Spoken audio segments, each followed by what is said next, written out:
warahmatullahi wabarakatuh.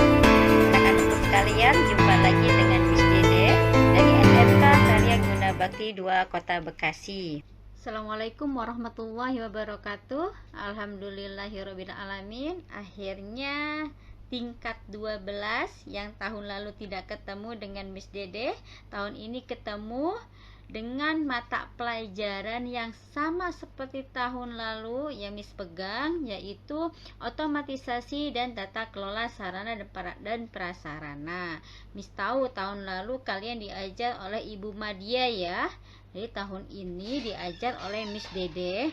Jadi kalau mungkin ada perbedaan cara Miss menyampaikan, cara Miss membagi tugas atau memberi tugas, jangan dibandingkan dengan guru sebelumnya, karena biasanya masing-masing guru kalian itu punya gaya, punya style, atau punya metode yang berbeda dalam sistem pengajaran ya.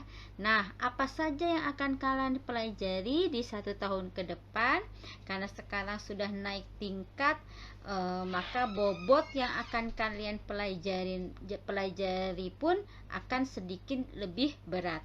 Tidak lagi bicara tentang ini loh sarana, ini loh prasarana, tapi lebih kepada pengaplikasiannya. Apa saja kompetensi dasarnya? Lihat sini ya. Ada sekitar 9 kompetensi dasar, baik itu pengetahuan maupun keterampilan yang harus kalian kuasai. Pertama adalah menganalisa perencanaan kebutuhan sarana dan prasarana kantor ya. Jadi kalian harus memahami begitu ada di ruang kantor, kan harus tahu, oh ini butuhnya ini loh, butuh alatnya ini, butuh sarananya ini. Setelah itu kalian buat perencanaan bagaimana agar kebutuhan tersebut tercover atau terpenuhi ya. KD berikutnya adalah menerapkan pengadaan sarana dan prasarana.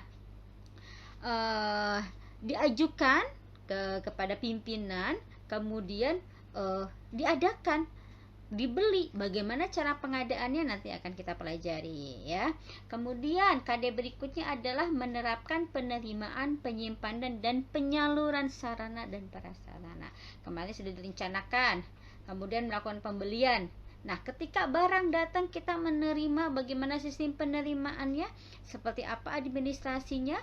Kemudian kita juga harus pikirkan di mana penyimpanan atau letaknya, dan penyaluran kepada bagian-bagian yang membutuhkan. Itu harus bisa kita terapkan. Kita lakukan ketiga kegiatan tersebut. Kemudian KD, ini KD berikutnya setelah kalian melakukan UTS ya, atau penilaian tengah semester, yaitu melakukan inventarisasi dan menerapkan inventarisasi itu seperti apa. Apa itu inventarisasi? Pendataan ya, sarana dan prasarana apa saja yang dimiliki kantor. KD berikutnya adalah menerapkan pemanfaatan sarana dan prasarana ya. Setelah didata, berarti tinggal bagaimana pemanfaatan tentang alat-alat kantornya, tentang alat komunikasinya, ataupun tentang interior kantornya. Berikutnya adalah menerapkan pengamanan dan pemeliharaan. Ini di KD berikutnya ya, di KD ke-6 kalian belajar tentang bagaimana cara mengamankan dan memelihara alat-alat yang ada di kantor. Berikutnya atau KD berikutnya adalah penghapusan atau menerapkan penghapusan sarana dan prasarana.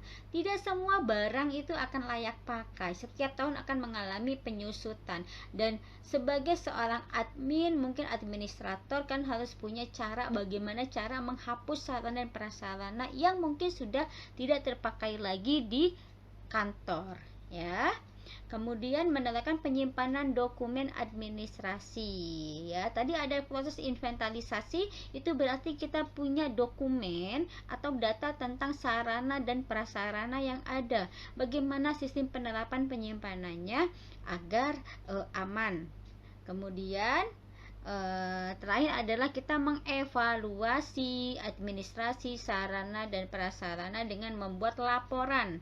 laporan tentang kemarin setelah membuat perencanaan pengadaan, bagaimana pengadaannya, sistem penyimpanannya seperti apa, penyalurannya bagaimana, ya kan, pemeliharaannya seperti apa, pemanfaatannya bagaimana, ya, penghapusannya seperti apa, itu nanti akan ada di daftar laporan hasil evaluasi.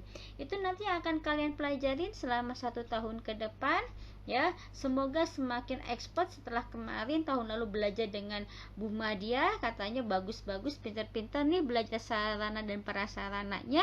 Berarti tahun ini harus lebih expert, harus lebih ahli lagi, dan harus lebih menguasai, karena kalian sudah paham di dasarnya di mata pelajaran sarana dan prasarana ini, ya.